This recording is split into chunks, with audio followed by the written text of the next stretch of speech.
Hello and welcome to Splinterlands Ask Me Anything. I'm recording. This is Aggroed, the founder and CEO of Splinterlands. It is August the 7th at 3 p.m. Eastern, and I can see a whole bunch of people joining us.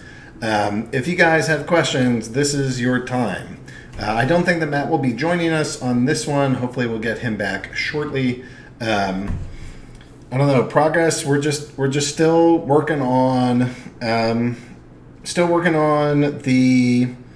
collection power. So that rolled out. That was a big thing. We're now investigating where should cutoffs be, friendly enough so that it doesn't hurt anybody, hard enough so that other people aren't being, leached upon.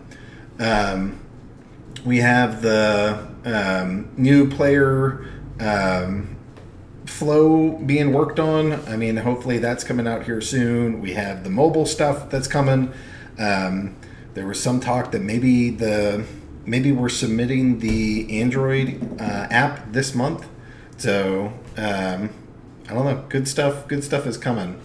I can see the first question coming from Dave McCoy. Dave, welcome to the chat. It's great to have you here. You've been asking a lot of great questions.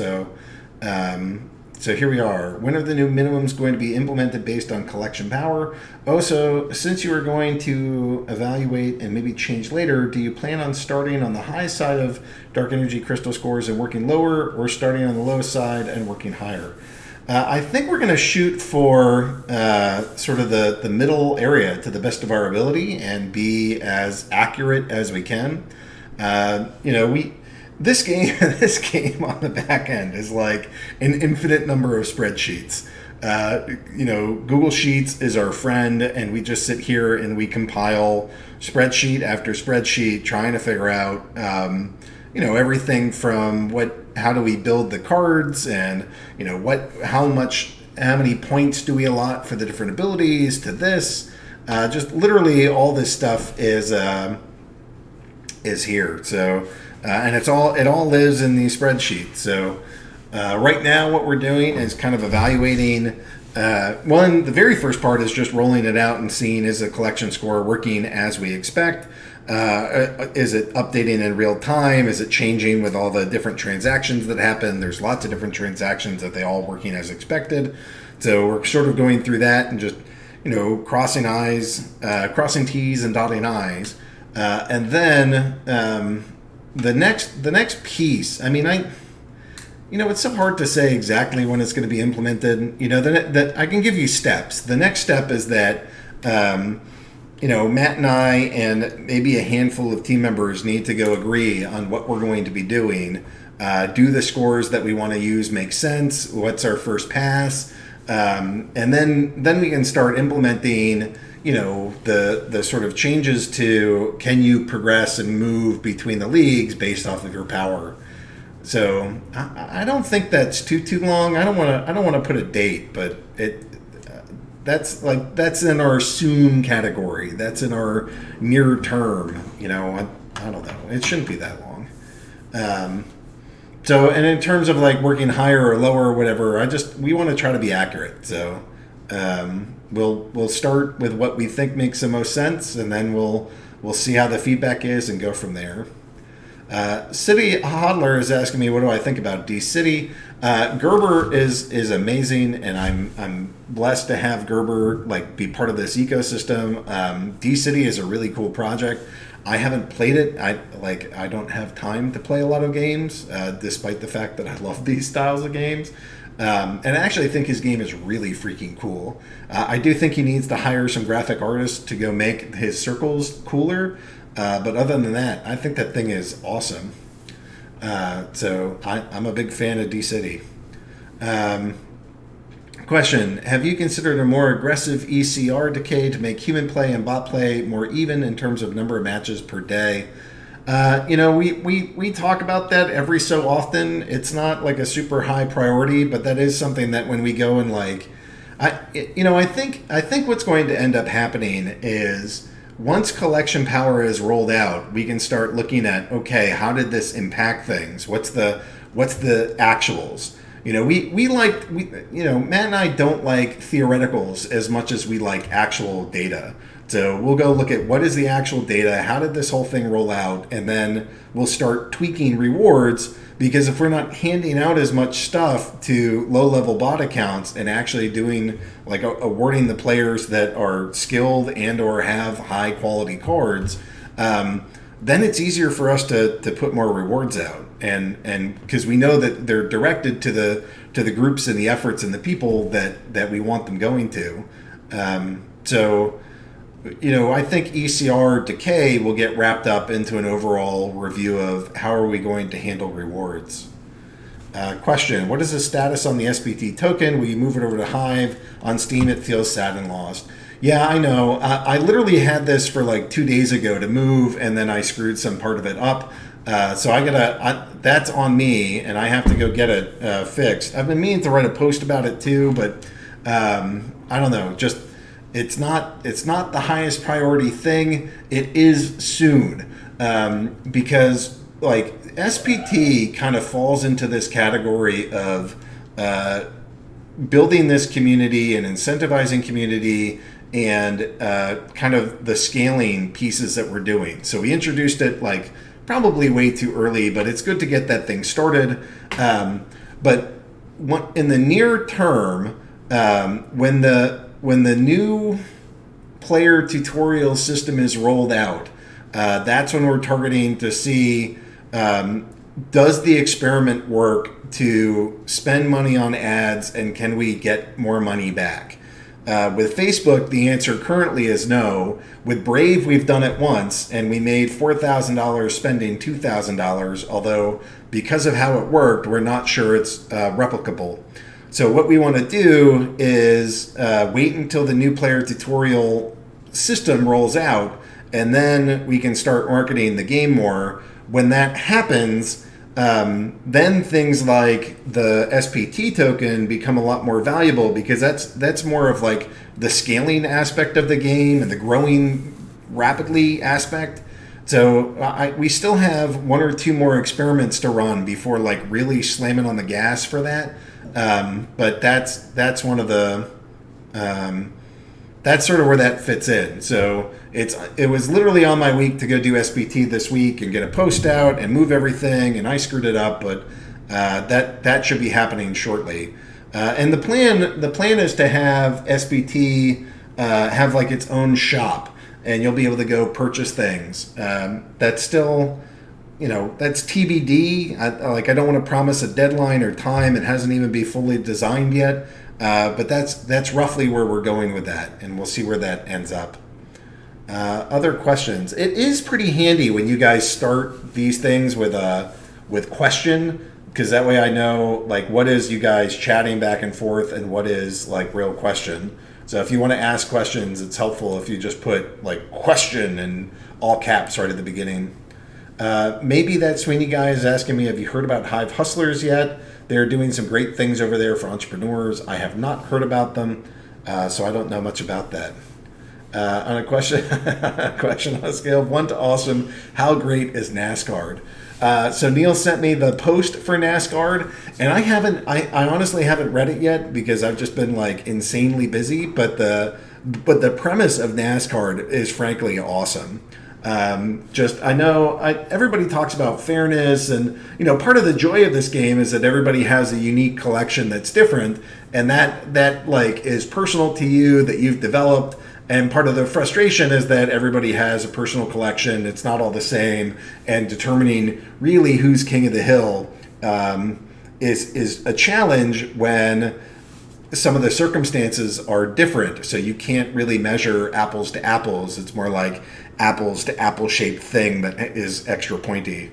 So I think NASCAR is a great way to sort of determine king of the hill and really who is the best. So I think it's pretty awesome. What else have we got here?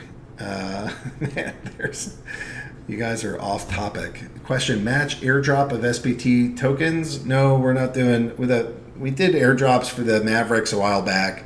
There's no more airdrops for SPT that are planned. Question: Can you explain why you're planning or what you're planning for tourneys in the next few weeks? So, Cryptomancer finished up the design of putting in 12-person rounds and 25% moving onwards. So, like, right now I have the option of either 20% or 30%, and then it gets lower. Lower doesn't seem like it's all that popular, though. Maybe in some of the bigger tournaments, I can keep going lower. So like 10%, because really, like, if you're really not competitive for the top prize rounds, it's not really fun to get to play 20 matches to lose. So I want to be cognizant of not forcing everybody to play if they're not really in play. So currently it's waiting for some review. I expect it to go live early next week, and when it does go live, the plan will be to make some tournaments, probably still just a handful of days, that are going to be 12 rounds and somewhere between 20 and 30% cutoff. That kind of the bigger ones should have the lower cutoff, and the smaller ones should have the higher cutoff. And from there, we'll that's what it looks like next.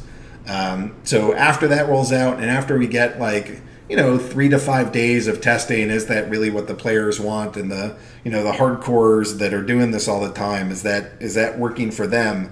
Then assuming that that's good to go, then I'll start making, at that point I'll probably go make like a month of tournaments. If nobody's ever going to be happy, but as long as the majority of people seem happy, and the complainers don't really have like super valid points, that then I'll just start ramping those out.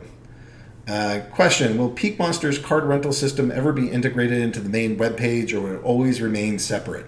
That's one of the things that Matt's talked about a bunch of times, both for incorporating the Peak Monsters card rental system and possibly doing our own. Our own would be more focused on US dollars and less so on the crypto side. And that's part of what we want to do. But that's not one of the things that we've promised. That's not one of the things that we feel super far behind on. So that's not like the highest priority, but that is absolutely something that we want to build in here.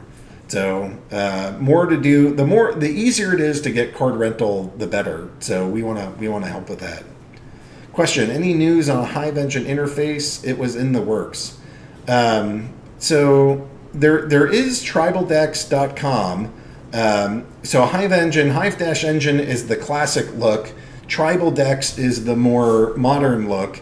But it's not exactly where we want that to be. So I don't know.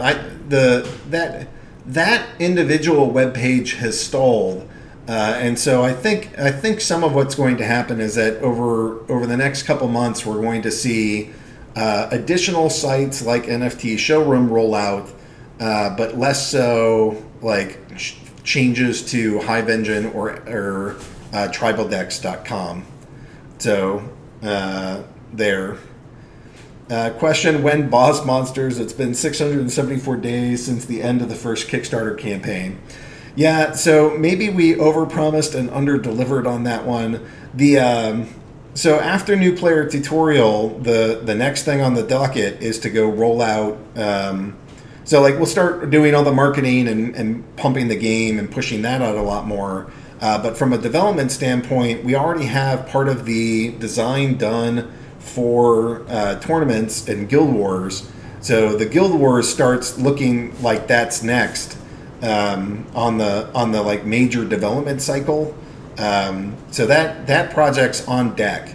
And so the Anytime tournament. So you guys are saying, hey, we haven't done anything, or that's the implied message. That's not true. I mean, everything about the Anytime tournament system, all of that is the precursor to boss fights and to guild tournaments.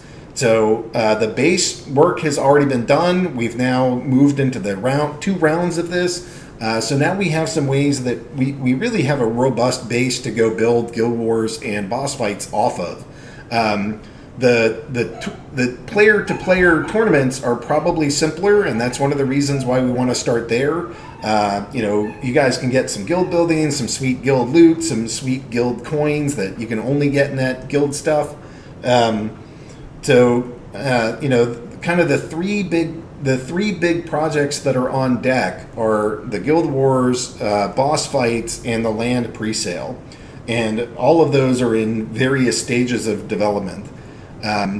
They are taking somewhat of a backseat to the new player tutorial system, which we are prioritizing, and aspects of the collection power.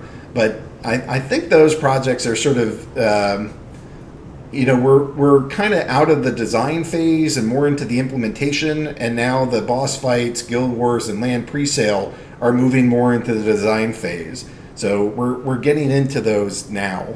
So that's happening here.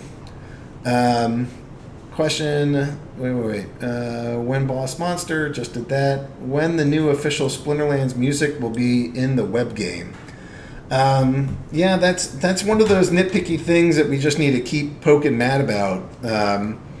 So they can get in there. He wants the soundtrack to be a little less orchestral and a little bit more background music. I kind of dig them when they're like full orchestra and like really in your face, but I don't know, that's probably not the traditional way that these work. So there's a little bit of like us not quite on the same page for the vision. So and it's not like the highest priority, like what's going to make this game and make or break it or whatever. It's not going to be one or two more soundtracks. So it's not the highest priority thing, although I do really want to see a lot of different music for all the different lands and really start making that immersive. As we approach land, I think the whole music soundscape ends up getting more important. And wow, that's a big lightning. So I'm in the middle of a thunderstorm. If you guys lose me, then it's because my power goes out and my house probably catches fire. So we'll see what this looks like. I'll try to answer as many as I can before like all my town loses power. Blackheart is asking, question, can something be done to make Novice League tournaments easier? I see cards that belong to the really high rating players. I've made them all no legendaries. And that's about the farthest that I'm willing to go for the new tournaments. And in fact, they're untamed only and no legendaries.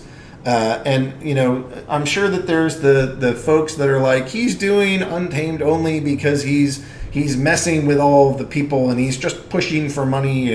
But actually, the real reason for that is that we want it to be as accessible to as many people as possible. And so at those super low level ones, we're going to do no legendaries and we'll do the current edition. Because that's what makes that the most fair. And then kind of as you get out of the novice and bronze, then it starts opening up into the other decks, and you can start having legendaries, and it goes from there. But that's the way that we're trying to be welcoming to the new players, and hopefully that helps. What will the PvE for Splinterlands look like?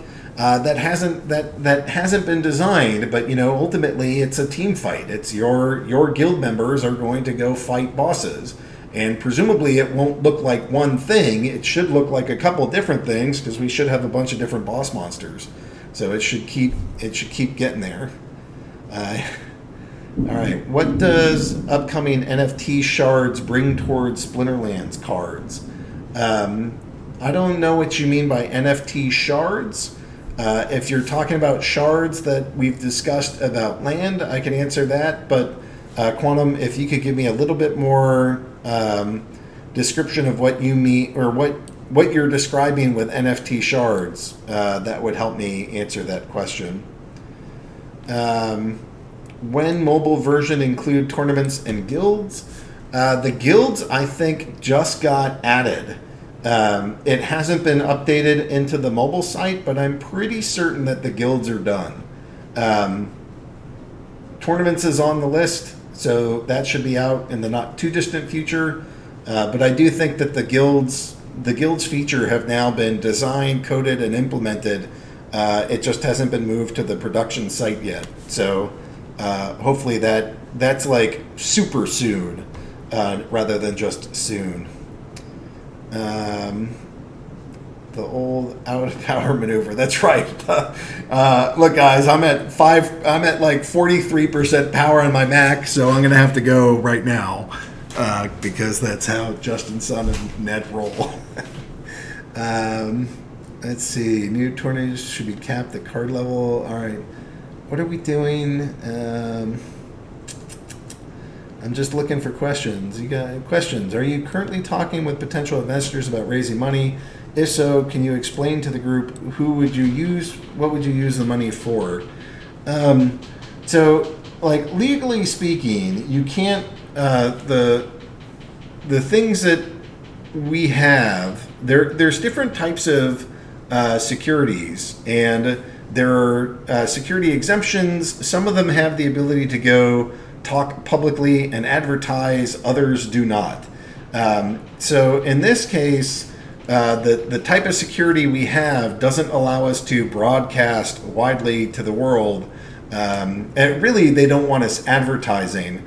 So so that makes that question a challenge to answer.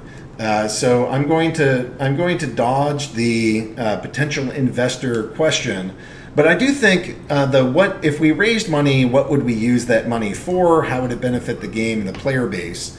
So the one of the things, so what this game needs ultimately, and what this ecosystem needs ultimately, are eyeballs, players, like new games, and money coming into it to go fund those things. So if and when there's money to be raised, a lot of that will go into developing new games, and a lot of that will go into developing games, ideally for groups that have existing intellectual property that we then incorporate into the system that we're doing. So, we have a system to go digitize, monetize, or digitize, tokenize, and monetize intellectual property. I mean, that's what the first 4 tabs of the Splinterlands website do really, really well, arguably better than anybody else in blockchain.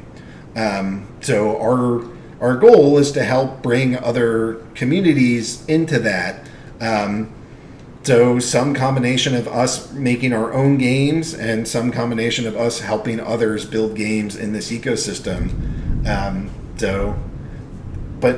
with that, if we find a great partner, we can just, bring in millions of people seemingly overnight. For growing this game, a lot of that money is meant to be spent on marketing and advertising. And that's what we would really push. And the first experiments where we start doing that with cash on hand really start coming in, hopefully in the next 3 to 6 weeks.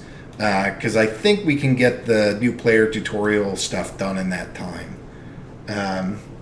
Do you think Splinterlands is ready for the general masses? Well, that's what this new player tutorial is. I think we're pretty close. In fact, I would even say we're kind of at the precipice. It's possible we still need more than what we've put into the tutorial. So I'm not ready to say yes, but my expectation is we're pretty darn close. I missed one of the questions. If you want to go back and rewrite the question, especially remember, I'm asking folks, if you want to go put question, put question in all caps at the front, so that as I'm scrolling through 58, unread messages and trying to answer things, that it helps me find the question. When will there be a proper mobile app for the game? Matt had said something like we're going after the Android app in their Play Store pretty soon. So, I would say there's a non-zero chance for August and a stronger chance for September. But we're not. That's in the fairly soon category. It's just all measurements of soon. But that one's coming. And that's part of why we have a full-time person working on it that works like ETH NFT item staking for OpenSea. I heard something about a shard system coming that works like Ethereum NFT item staking for OpenSea. I don't really know what you're talking about there, Quantum. Like the only thing I can think of for shards is that in the land expansion that we're planning, some of the buildings will allow you to harvest resources, and other resources, in particular, we're calling them shards. You're going to have to go kill monsters that are roaming the land, and then you can use those shards in conjunction with your buildings to go mint cards.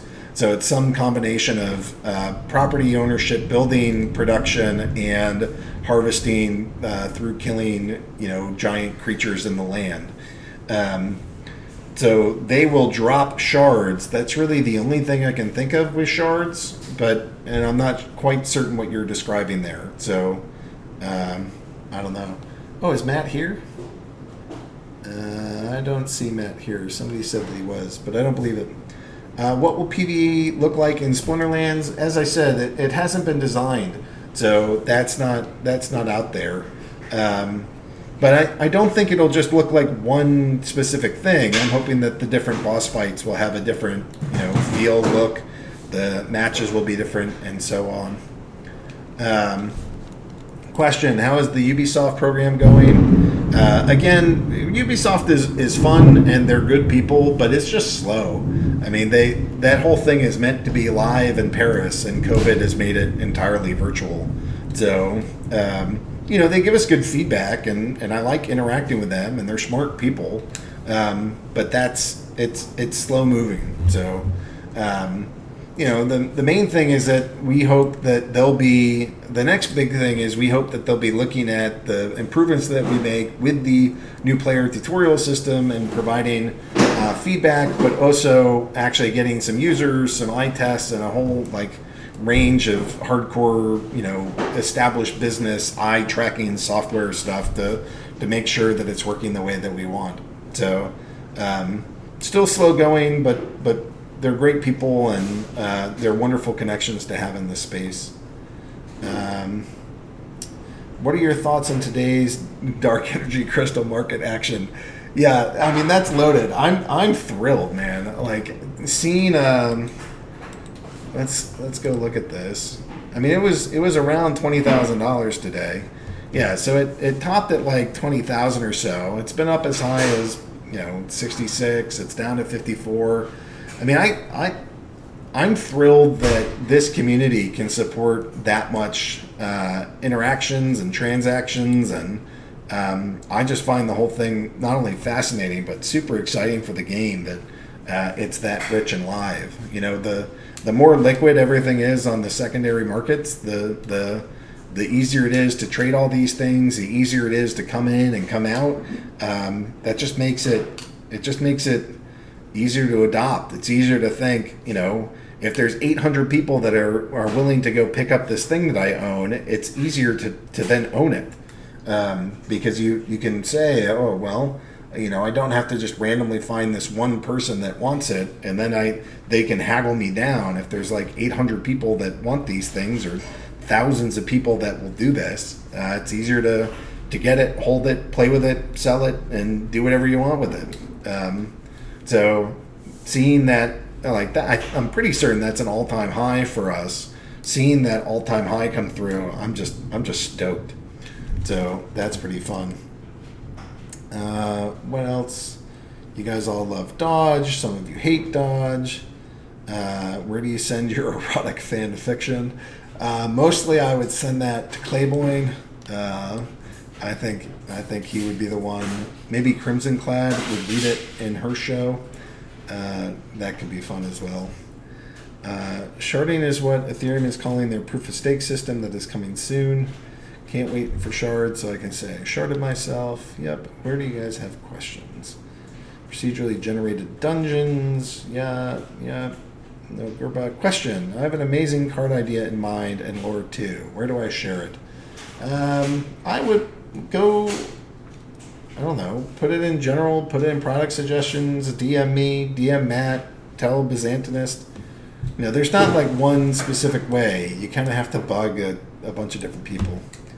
Aggroed, what is your favorite Splinter, favorite summoner card, and or favorite monster card? I'm partial to the blue team, and I'm partial to the blue team because they have one of the cheapest snipes. There's like a 17 mana snipe team that I really like. My favorite summoner card. Who's my favorite summoner? It's probably Selenia Sky. Mostly because I don't want to choose my two kids. Because one of them, it's either too boring of an answer or unfair to one of them. But Selenia Sky, it kind of has that like unmatched lore or unmatched like status in my eyes of like this is the pinnacle of alpha, and so that she's queen in the game to me. And what's my favorite monster card? I kind of, I'm not always the one that designs all the cards. Matt does a lot of that. And actually, Matt's even worse because I'll go design stuff and he'll be like, no, Aggroed, that's dumb. And he'll like totally redo hours worth of my work. But one of the cards that I did get through is Kraken. And, when I was designing Kraken, I was just trying to think like, what would this card do? So I gave it the taunt because if the Kraken is attacking your ship, like everybody's going to be focused on that. There could be some other thing flying around or shooting you, but if there's a Kraken, your attention is focused on the Kraken.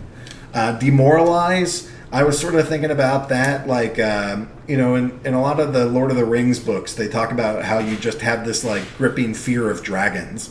And I imagine that if you're a dude on a boat in the ocean and the Kraken's attacking, I would feel like I would have that same demoralized sense. After it got attacked a little bit, I would imagine that this Kraken just suddenly comes enraged and just starts flipping out at you. And lastly, as you attack it, it's got like all these limbs and it starts attacking you back. So I'm not sure that like it's the best card in the game, but man, that was a lot of fun to design and see it implemented and go live in the game. So Kraken was my baby, and I'm glad to have it in there. What is that? Yeah, if the Kraken is attacking, it's time to run. The other. I like these big cards. These big cards are fun, and I gotta say that Dark Halon is a pretty amazing card. Like you combine it with a Corrupted Pegasus and maybe one other healer, and like you're just sitting there indefinitely healing, like killing things, growing. I don't know. I'm not the world's best player, but I enjoy the cards that end up helping me like tell a story or believe in a story or not just think about the fight as like, here is my 8 mana card versus your 7 with these ability, but like thinking about this thing as a battle and seeing like this giant, flying panther, attacking and growing and fighting, like that's the stuff that gets me. Yeah, that's when I nerd out. Like that's the part of this that's not just as a card game, but really like the imaginative side of this. Have you guys ever considered increasing the levels of the cards and adding even more abilities, for instance, to level 11, 12, etc.? Yes. Asking everybody to go buy another 1,000 cards to get one more level.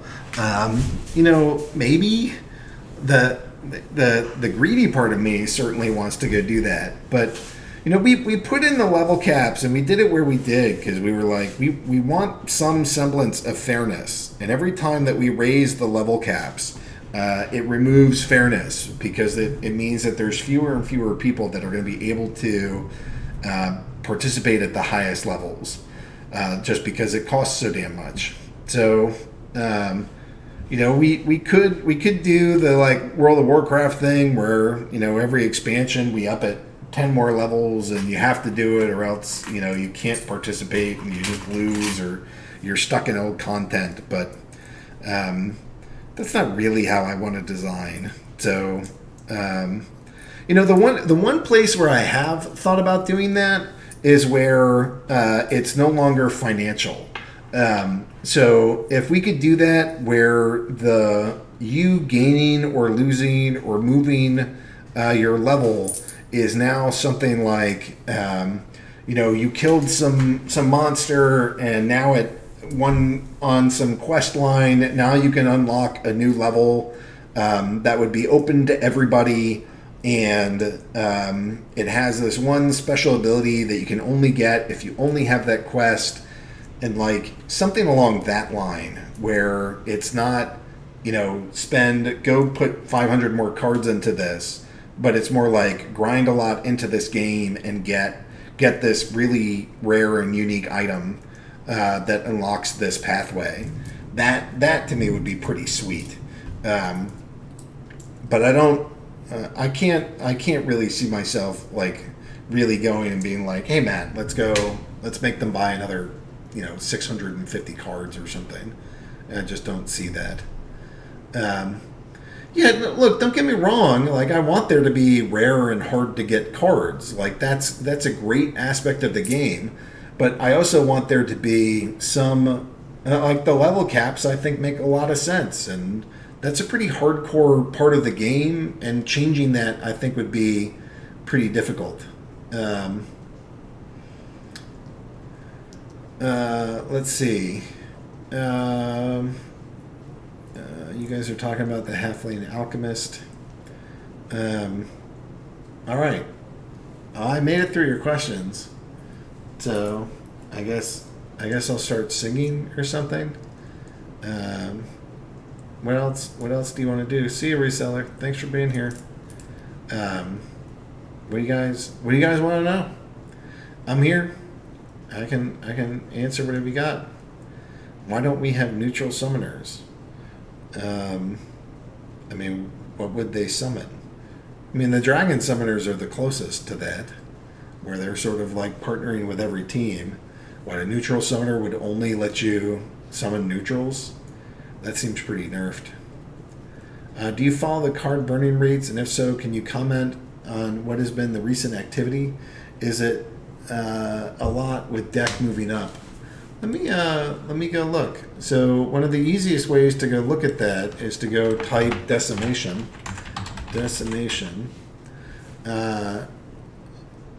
So what am I seeing here? It does look like the promo cards are coming down. The rewards cards are going up.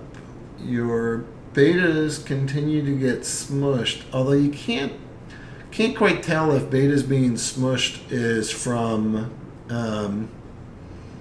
burning or not.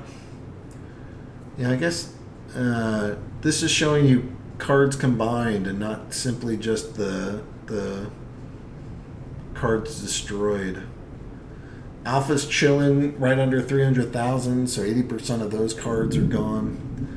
Untamed has been surprisingly low in terms of the card count, especially since we're about halfway through there. You guys are combining and destroying a heck of a lot of cards. So I guess I don't have a great handle looking specifically at the amount of dark energy crystals that are coming out there in the world. But generally,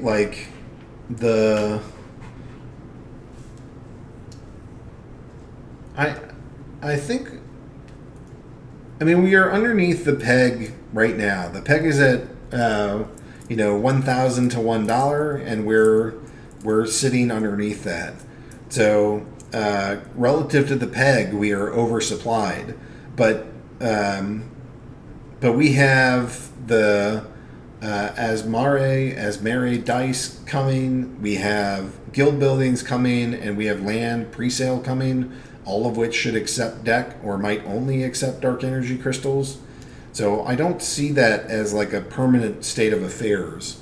I see the, there's 30-40 million dark energy crystals on the market. There might be 100 million in total. The dice should have the capacity to absorb somewhere around 900 million. Give or take 100 million or something. That's roughly where I think that'll be. So the dark energy crystals should end up getting eaten by that alone. So we'll see. Even if it's 600 million, I mean, after guild discounts and rewards, I think dice will be more than 2,500 for list price. My guess is that they'll be 3,000 at list price, and then you'll have discounts that bring it down to 2,500 or so. So between dice, between guild buildings, and between land, I think between now and the end of the year,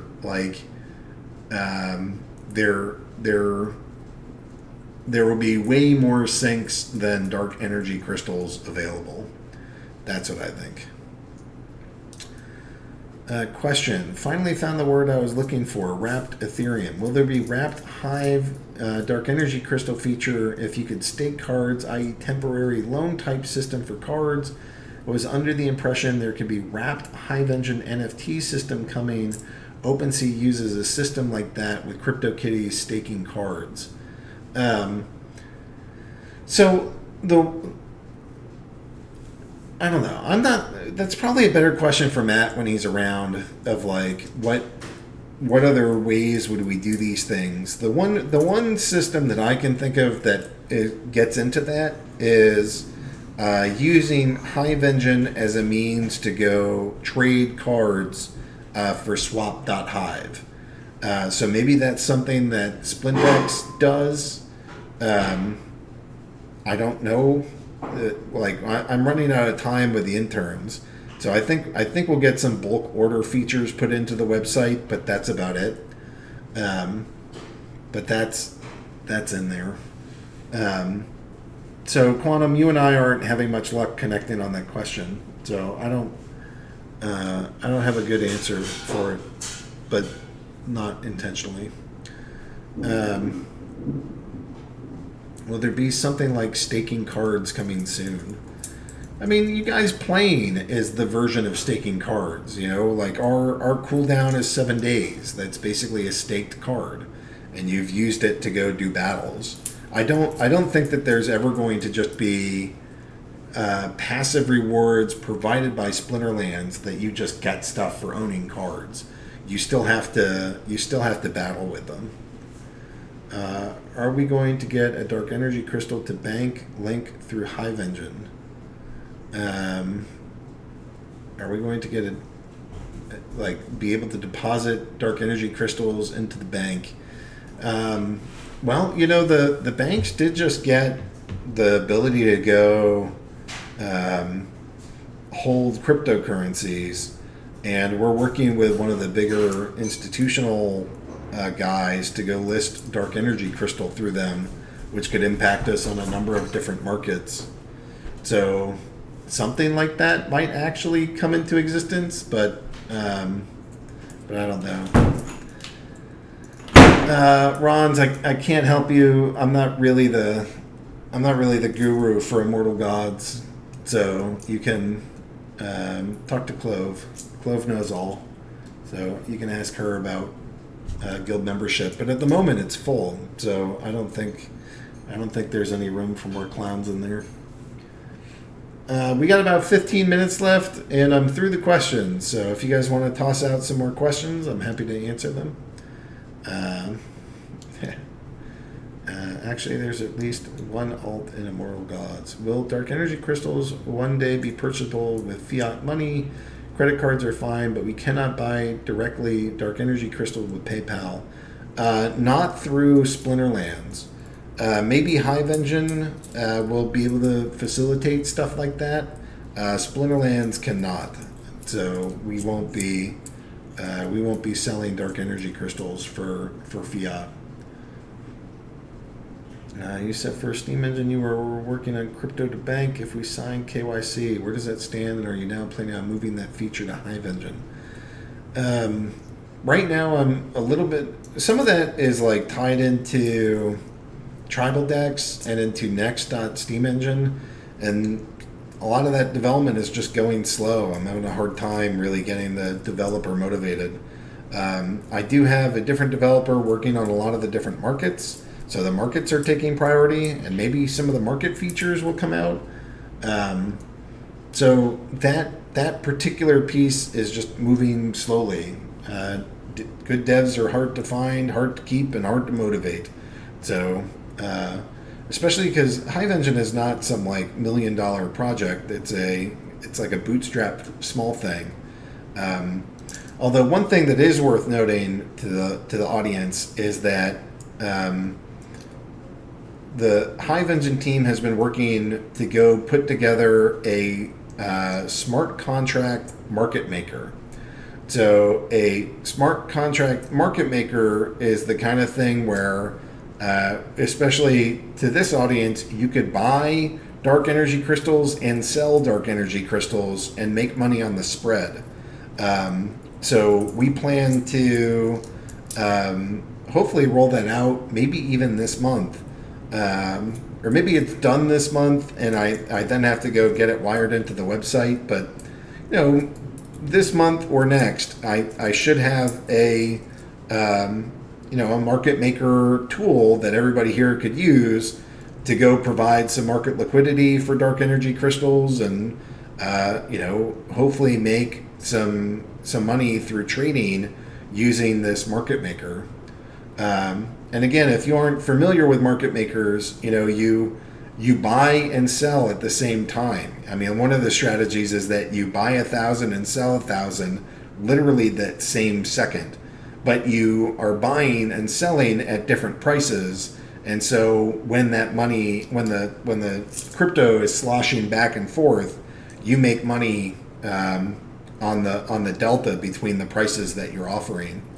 And so, if this market maker tool exists, and people that have dark energy crystals are looking to have a way to make money simply by owning them, it's not risk-free, but it is a way that you could use these contracts or the smart contract to basically place buy and sell orders nonstop on your behalf. So that's something that's there. It's not quite arbitrage. Arbitrage is where you bring it from Steam Engine to Hive Engine because there's a price difference. That's not what we're talking about here. This is you buy and sell at the same time. And so for the buyers, you're like, hey, I'll buy this at X and you'll sell it at X plus 2. And so you'll always get some spread between when you're buying it and selling it.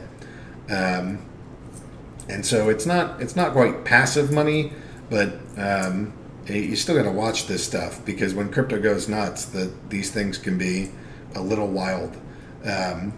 But on calm days where money is going back and forth and people are buying and selling, then you can sit there. You can sit there making, making trades and hopefully profiting. And I think that'll have an impact on this ecosystem because, the more liquid that your dark energy crystals are, the easier it is to hold them, buy them, sell them. It's easier to get in and out. So, hopefully that just makes it so you guys are comfortable with this.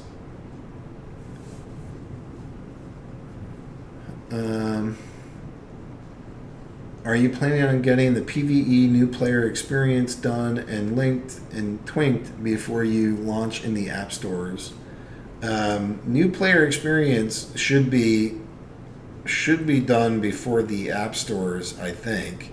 PvE, we'll get I think we'll get the Android app out before we get PvE out, so I don't think that will get in there.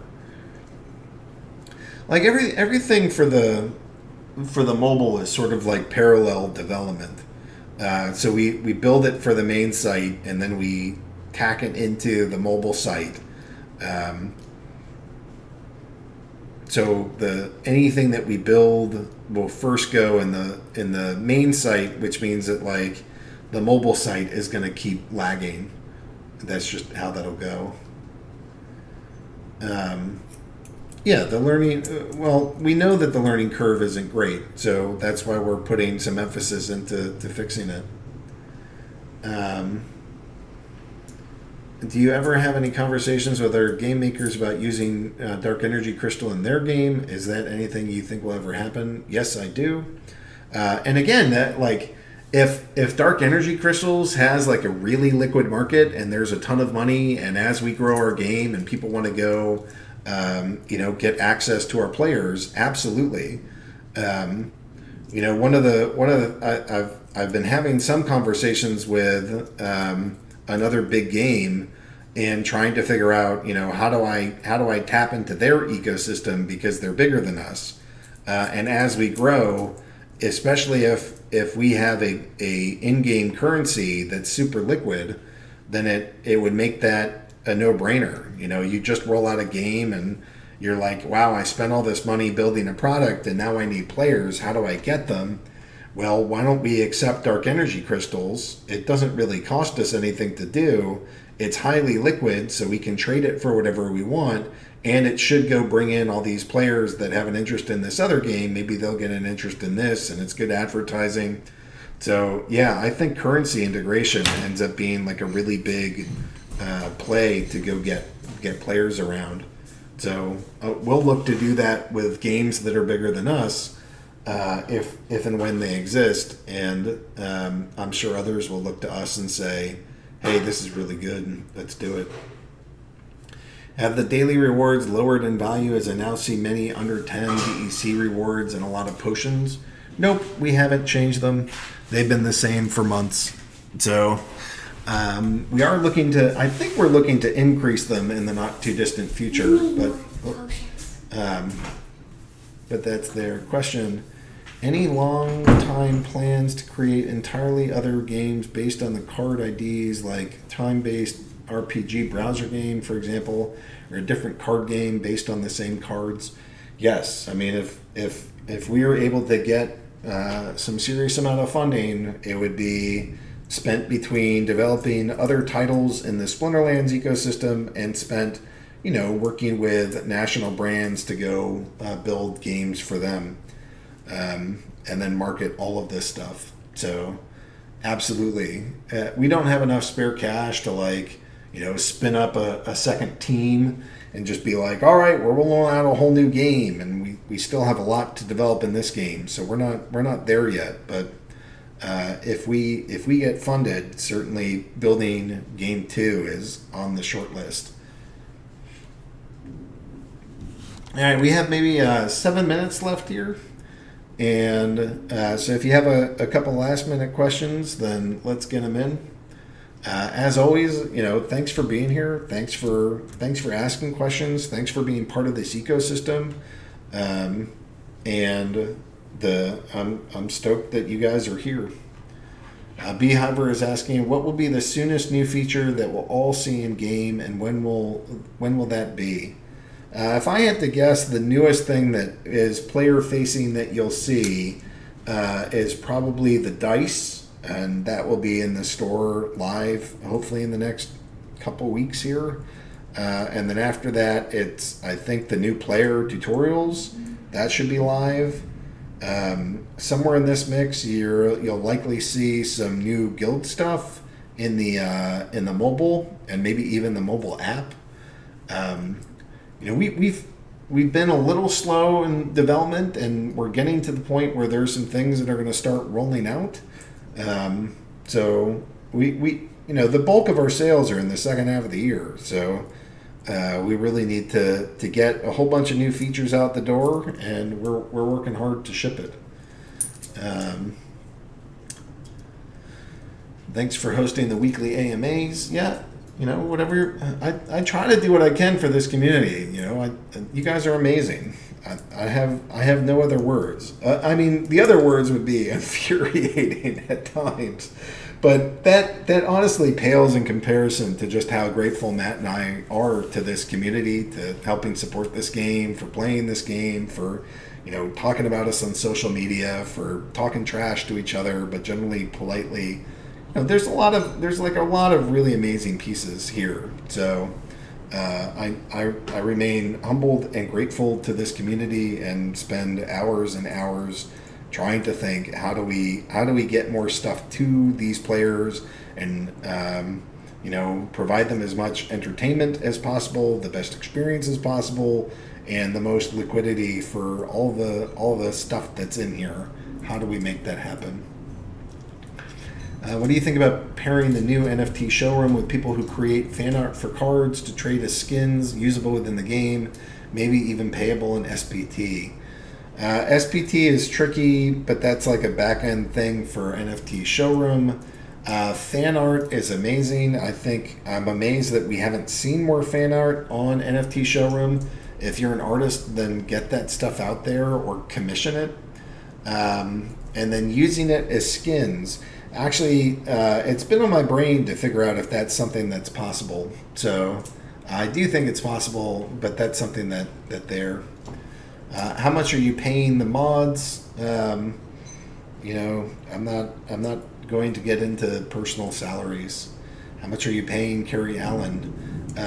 That is a private conversation between the game and Carrie, so I'm not going to answer that either. One editor's choice in the App Store, and we are off to the races once we have new players down. So the pay you in cats. I mean, I don't traffic in cats, man. So I have no cats to offer. One gold foil a day. Yeah, I think players would be mad if we did that, because then we'd be inflating the supply, and nobody wants us to do that. Next step on collection score in the new leagues. That was brought up a little bit earlier, but again, the collection power is we are in the process of calculating, where are they and where should we put in the limits and the lines, and then that's something that will roll out in the not too distant future. So that should be fairly soon. Does any artist fancy doing artwork for a sulking tyrant card? They will have one. A custom coin ring is the bounty. Yeah, go out there, get your artworks done. Maybe put some on NFT showroom. I think you got. So first off, I dig it as like a means of like advertising. Getting the artists. Some of the artists that are coming over are Ethereum whales. So the Ethereum whales might not care about Splinterlands, but they care about art. And then if, they're arting, they see all the Splinterlands material, maybe we can snake some of the Ethereum whales and bring them into the game. So if you have any artistic abilities, I would strongly request that you go off and make NFT showroom art. And maybe it makes money, maybe it doesn't, but hopefully you're exposing this game to some Ethereum whales that are coming over. What kind of spells, items, ability, and will we possibly have once land crafting is released? I don't know. Me and Matt have come up with something like 40 to 60 different abilities and items. So I have a long list. I'm not going to list it right now, but tons and tons of stuff is stuff that's there. All right, I think that's going to do it for today. If you have other questions, then you can wait a week, and I'm happy to answer them. If they are super pressing, you can go put them into Mavericks or General, and I'm happy to try to respond then. I said it once, but I'm going to keep saying it. I'm just so grateful to this community. I'm excited for the growth. Amazed to see $20,000 of deck trade in a day. That's phenomenal. We do have a bunch of stuff that should be rolling out shortly, and I'm excited. I mean, I think that this game just has tons of potential. We hit 120,000 games played in a single day, and that's huge. And I guess, and even though that is huge for crypto, that's like what fits into Fortnite between 9 a.m. and 9:10. So there's so much green field. There's so many gamers out there, and with a little bit more tweaking, I really feel like this game can be one of the few games that are ready to go out to the mainstream audience. You know, the main thing is that you can't force somebody to own crypto first, because if your sign up process is go to Coinbase, get this coin, transfer it to MetaMask, and then play and do, you know, a transfer every time, or a fee every time you do, that's a pretty terrible experience. But here, because of the choice of being on Hive and the freemium model, and being able to just do this with a username and password, and you don't have to have Hive first, or you don't have to have crypto first, that really puts us in a position where we can mainstream, whereas a lot of technology before us can't. So we're grateful to the others that have built and continue to build, because I think they end up, all roads lead back to Splinterlands at some point. So it doesn't matter what pathway you took into crypto, eventually you land here.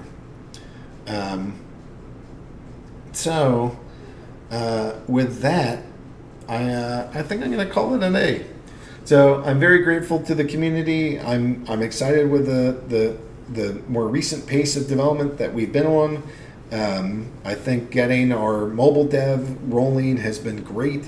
I think our design is moving and progressing, and just generally speaking, I'm happy with how things are moving these days, and hopefully it won't take too long for that to start manifesting into new rollouts and new products, and these are exciting days.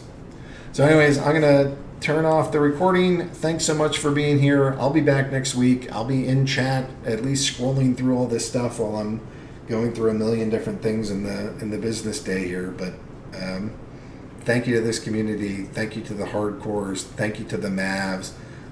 Thanks for the true believers and the new players, and we're just grateful to be here and glad to help. So thanks, guys.